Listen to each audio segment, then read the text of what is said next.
Bonjour et bienvenue à toi cher hypnonaute. Je t'emmène aujourd'hui vers un nouveau voyage de l'esprit. Alors si tu aimes ce que tu entends et ce que tu vis ici, n'hésite pas à commenter et peut-être t'abonner. Merci à toi. Allez, c'est parti.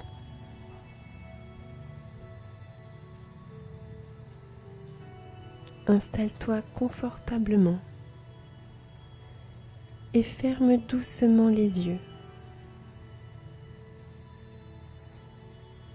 Inspire profondément, puis expire lentement.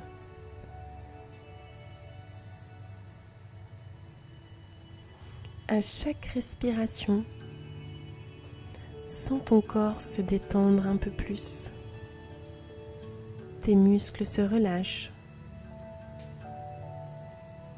Ton esprit devient calme.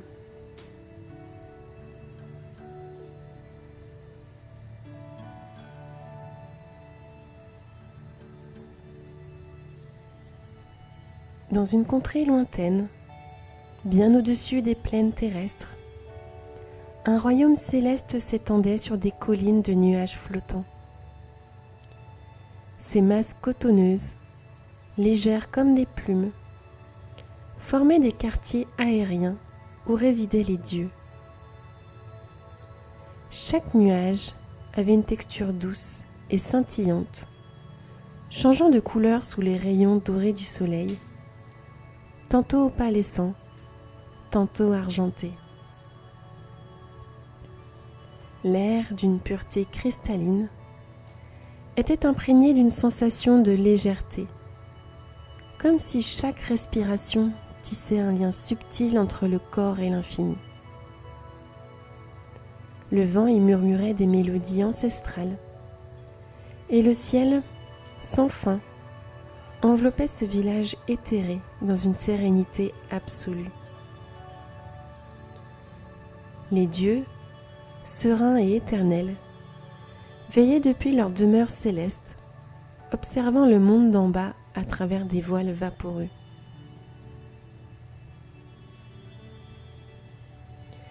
Cette communauté divine était régie en une harmonie parfaite, où chaque dieu avait un rôle précis et essentiel au bon équilibre.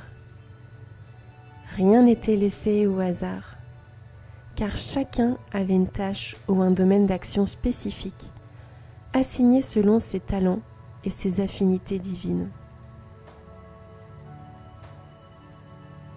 Certains régissaient le cycle des saisons, veillant à la floraison des plantes sur terre, tandis que d'autres guidaient les astres dans leur danse infinie à travers le ciel. Les vents, les rivières et même les étoiles étaient sous la protection d'êtres divins, dédiés à leur juste mouvement.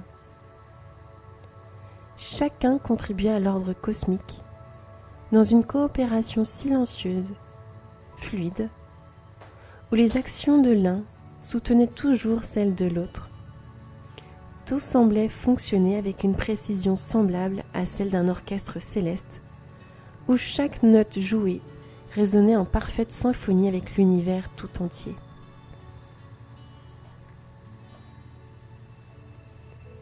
Émilie avait un don unique, celui de peindre le ciel, et pour elle, c'était bien plus qu'une simple activité. C'était un acte de communion avec l'univers.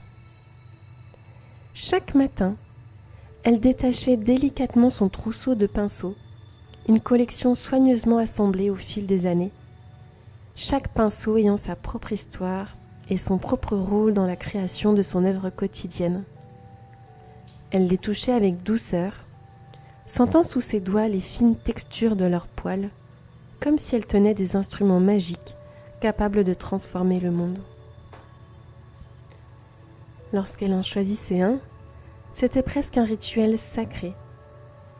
Elle fermait les yeux un instant, prenant une profonde inspiration, sentant la fraîcheur matinale sur sa peau, l'odeur subtile de la rosée encore présente dans l'air.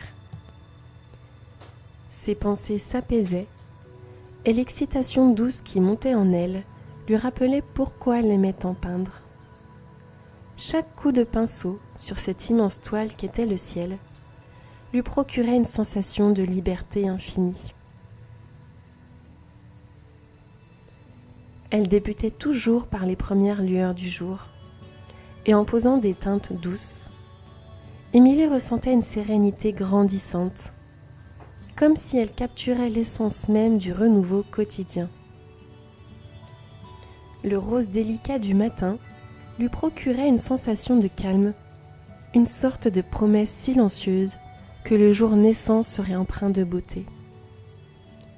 À mesure que la lumière se renforçait, elle troquait ses teintes rosées pour des nuances plus audacieuses, des oranges, des jaunes, éclatants. Et à cet instant précis, une vague de chaleur et d'enthousiasme la traversait. Elle peignait non seulement le ciel, mais aussi les émotions qui l'habitaient. Puis au fur et à mesure que le soleil grimpait dans le ciel, son pinceau embrassait le bleu infini de la mi-journée. Ses gestes devenaient plus vifs, plus affirmés, et elle ressentait une joie presque enfantine à étendre les vastes étendues azurées au-dessus d'elle. Chaque nuance, chaque coup de pinceau était une danse entre elle et le ciel, un dialogue muet qui ne demandait rien d'autre que de s'abandonner au moment présent. Et puis enfin venait le crépuscule, le moment qu'Émilie chérissait le plus. Alors que le soleil déclinait, elle passait à des couleurs plus profondes, des pourpres, des indigos et des dorés assombris.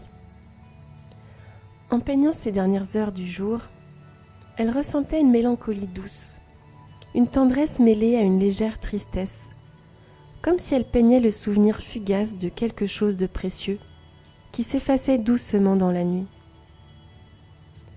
Ses mouvements ralentissaient, chaque coup de pinceau étant posé avec une attention plus profonde, presque comme une caresse d'adieu à cette journée qui disparaissait peu à peu. Ce processus la transportait, la reliant à quelque chose de plus grand qu'elle, et chaque ciel achevé devenait non seulement une œuvre d'art, mais aussi un reflet intime de ses propres émotions, un fragment de son âme offert à l'univers. Chaque jour, Émilie ne pouvait s'empêcher de se demander ce que les habitants de la Terre ressentaient en contemplant ses œuvres. Elle y mettait tant d'amour, tant de soin et d'attention, qu'elle était certaine qu'ils devaient le percevoir.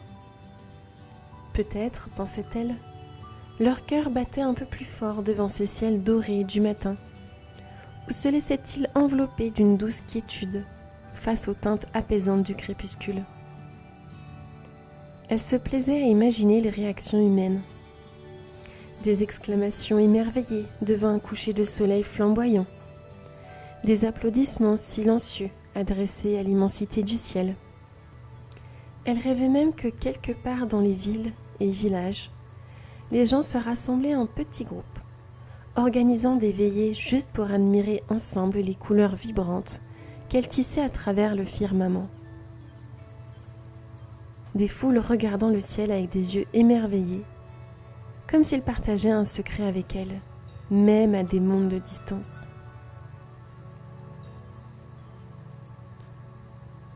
La curiosité la piquait chaque fois qu'elle posait son dernier coup de pinceau du jour. L'envie de descendre sur terre pour vérifier ses intuitions devenait parfois presque irrésistible. Elle voulait voir de ses propres yeux ces visages illuminés, observer ces moments de communion silencieuse entre les mortels et ces créations célestes. Mais elle savait qu'elle ne pouvait pas. Ce voyage lui était strictement interdit. Les dieux devaient rester dans leur royaume, invisibles, secrets, préservant le mystère de leur existence.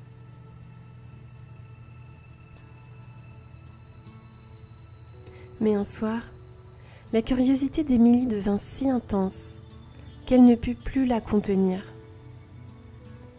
Après avoir rapidement peint le crépuscule dans des teintes sombres et veloutées, elle prit une décision audacieuse. Elle quitterait son nuage, malgré l'interdit, pour descendre sur terre. Le désir brûlant de voir les réactions humaines surpassait désormais toutes les précautions. Elle n'avait aucun chemin tracé devant elle, car aucune voie n'était aménagée entre le royaume des dieux et le monde des mortels. Pourtant cela ne l'arrêta pas. Elle commença à descendre, tant bien que mal, escaladant chaque nuage avec une habileté qu'elle n'avait jamais eu l'occasion de tester auparavant. Ses mains s'agrippaient à la douce matière vaporeuse, ses pieds cherchant des appuis dans cet amas floconneux. Chaque mouvement la rapprochait un peu plus de la terre, et son cœur battait d'excitation et d'anticipation. Le vent, jusque-là un compagnon silencieux, s'élevait maintenant en tourbillon autour d'elle, comme s'il tentait de la retenir, de lui rappeler qu'elle transgressait les règles établies depuis toujours. Mais rien ne pouvait stopper son élan ce soir-là.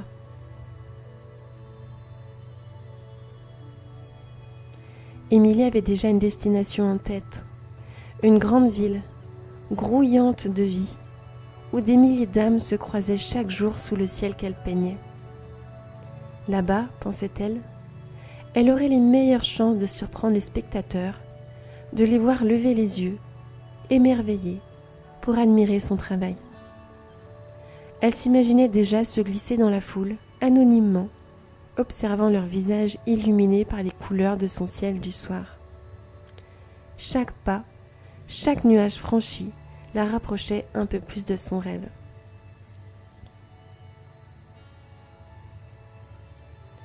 Son pied toucha enfin le sol, s'opposant délicatement sur un pavé froid, dans l'ombre discrète d'une ruelle étroite. Cachée dans l'angle de ce coin, Émilie prit une inspiration profonde, un mélange de crainte et de curiosité la submergeant. Elle s'aventura avec précaution dans les rues bondées, se fondant au milieu des passants. Fascinée, elle les observa, comme une étrangère découvrant un monde autrefois inatteignable. Les gens marchaient d'un pas pressé, la tête baissée, l'esprit absorbé dans une course contre le temps. Hommes et femmes, jeunes et moins jeunes, chacun semblait perdu dans ses pensées, concentré sur sa propre trajectoire, indifférent à ce qui les entourait. Certains pressaient un petit appareil contre leur oreille, parlant seuls dans le bruit des rues, leur visage dénué d'expression. Personne ne semblait remarquer le décor autour d'eux, les bâtiments qui les entouraient, ni même les lumières du crépuscule qui teintaient les façades d'une lueur chaleureuse. Le ciel, pourtant orné de ses nuances les plus délicates, passait inaperçu, comme un tableau ignoré. Émilie sentit son cœur se serrer. Son travail, ses efforts pour offrir chaque soir un spectacle céleste, semblaient se perdre dans l'indifférence de cette foule. Elle s'était attendue à des regards émerveillés, des sourires levés vers le ciel, des yeux remplis de reconnaissance pour ces couleurs qu'elle avait soigneusement étendues. Mais il n'en était rien. Elle se sentait soudainement comme une invisible parmi les invisibles, portant en elle une beauté que personne ne semblait voir. Les larmes montèrent aux yeux d'Émilie, brûlantes de déception. Elle détourna le regard des passants, laissant s'évanouir la dernière parcelle de son espoir. Cette vision de la terre, loin de nourrir la fierté qu'elle espérait, ne lui laissait qu'un goût amer et une solitude insoupçonnée. Ses pas, lourds et sans entrain, la guidèrent vers le chemin du retour, remontant nuage après nuage.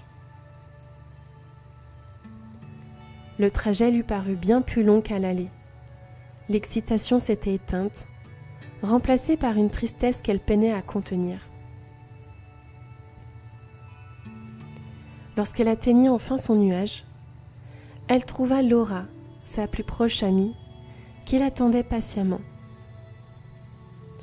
Laura, chargée de peindre des arcs-en-ciel après la pluie, partageait avec Émilie une compréhension profonde de la beauté éphémère de ces œuvres précieuses, destinées à apporter de la magie au cœur des mortels. Depuis des siècles, elles s'étaient rapprochées, leurs missions respectives les unissant dans un lien indéfectible. Laura, d'un regard, comprit la tristesse de son amie. Elle s'approcha sans un mot, posant une main douce sur l'épaule d'Émilie, lui offrant cette présence réconfortante qui ne nécessitait aucune parole. « Il ne regarde pas. Il ne voit rien, » murmura Émilie d'une voix tremblante. « J'ai passé tant de temps à peindre ce ciel, mais il marche la tête baissée, sans un regard. » Laura lui sourit doucement, compréhensive, et ne la reprit pas sur son voyage interdit. Elle aussi connaissait la fugacité de ses propres créations, ces arcs-en-ciel qui se dissipaient en un souffle. « Tu sais, Émilie, nos œuvres ne sont peut-être pas vues par tous, mais elles touchent ceux qui en ont le plus besoin. Même si leurs yeux ne les aperçoivent pas toujours, je crois que quelque part, dans leur cœur, nos couleurs s'impriment. » Émilie leva les yeux, croisant le regard bienveillant de son amie, et sentit son cœur s'apaiser un peu. Elle se comprenait, elle qui, dans l'ombre et le silence, créait de la beauté sans devoir rien attendre en retour. Mais malgré le réconfort des mots de Laura, Émilie ne trouvait pas le contentement qu'elle espérait. Le lendemain, elle s'empara de son pinceau, animée par une détermination nouvelle. Si ses œuvres n'avaient pas atteint le cœur des humains la veille, elle se promit de créer quelque chose d'encore plus vibrant, plus vivant. Toute la journée, elle travailla avec une attention et une passion redoublées, mélangeant avec soin les teintes pastel, appliquant les couleurs avec délicatesse sur le ciel estival.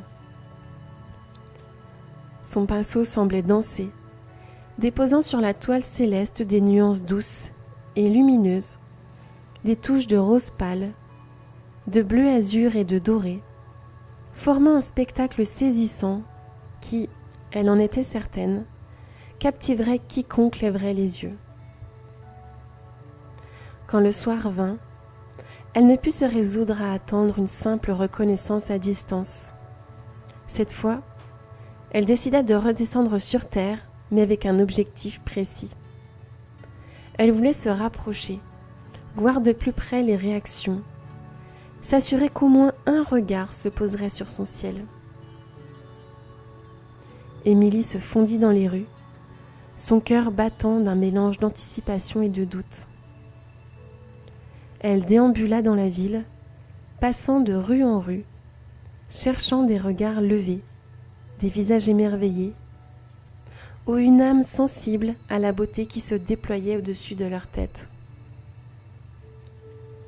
Elle croisa un nombre incalculable de personnes, espérant que l'une d'elles s'arrêterait enfin pour admirer le ciel qu'elle avait peint avec tant d'amour. Ses pas la guidèrent vers des places animées, des jardins, des cafés en plein air, là où les rires et les conversations remplissaient l'espace. Elle observa chaque visage, chaque expression, espérant entrevoir ce petit signe, ce scintillement dans le regard qui lui confirmerait que ses efforts n'étaient pas vains. Elle savait que ces couleurs, étalées dans l'immensité du ciel, n'étaient qu'un reflet de son cœur. Et ce soir-là, elle se promit de continuer, aussi longtemps qu'il le faudrait, pour toucher ne serait-ce qu'une seule âme. Et cette âme, Émilie la trouva enfin. Alors qu'elle déambulait au détour d'une rue animée, son regard fut attiré par une scène singulière. Assis sur le pavé usé, un homme était accroupi, un chien à ses côtés, paisiblement allongé. Leurs yeux se rencontrèrent, et dans cette connexion fugace, Émilie sentit un frisson d'empathie. L'homme, bien qu'il semblait fatigué, avait une aura chaleureuse et engageante.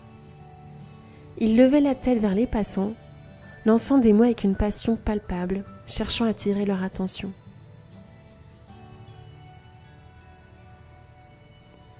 « Mes amis, regardez donc ce ciel !» s'exclama l'homme, levant les bras en signe d'invitation. Chaque jour, il se réinvente, comme un artiste fou, n'est-ce pas ? Regardez ces couleurs, ces teintes vives et éphémères.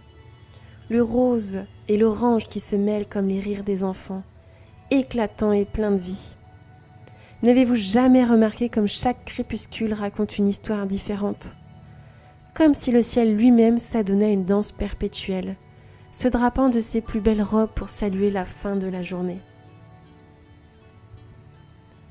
Il inspira profondément, laissant les arômes de la ville l'envelopper. Vous savez, ces teintes, elles ne sont pas que de simples pigments. Elles portent en elles les rêves des artistes, les espoirs des poètes et les murmures des âmes perdues. Chaque nuance est une émotion, un éclat de joie ou un soupir de mélancolie. Il désigna un nuage qui passait, éclatant de lumière dorée. Regardez ce nuage là-bas. Il semble flotter comme une plume portée par le vent. Il est le reflet des pensées légères, des souvenirs heureux. Et puis regardez ce bleu, si profond, si vaste. Il nous rappelle que même dans les moments les plus sombres, il y a toujours un ciel qui s'étend au-delà de nos soucis. Ses yeux brillaient d'une passion contagieuse. Je crois que le ciel nous parle, vous savez. Il nous raconte les secrets de l'univers, nous rappelle que nous faisons tous partie de quelque chose de bien plus grand. Chaque étoile qui scintille la nuit, chaque nuage qui passe, est comme une promesse que demain apportera quelque chose de nouveau. Alors quand vous levez les yeux, pensez à ces couleurs. Elles ne sont pas là par hasard. Elles sont là pour nous éveiller, pour nous rappeler que la beauté existe, même dans ce monde agité.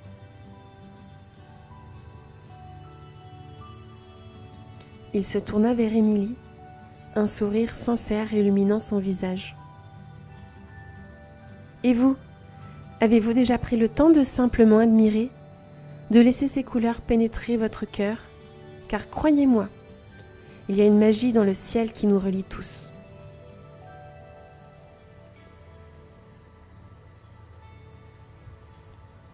Il semblait captiver son public, même ceux qui passaient sans vraiment s'arrêter.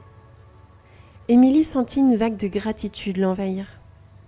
Cet homme, avec son chien fidèle, était un véritable ambassadeur de la beauté céleste, et elle lui en était reconnaissante.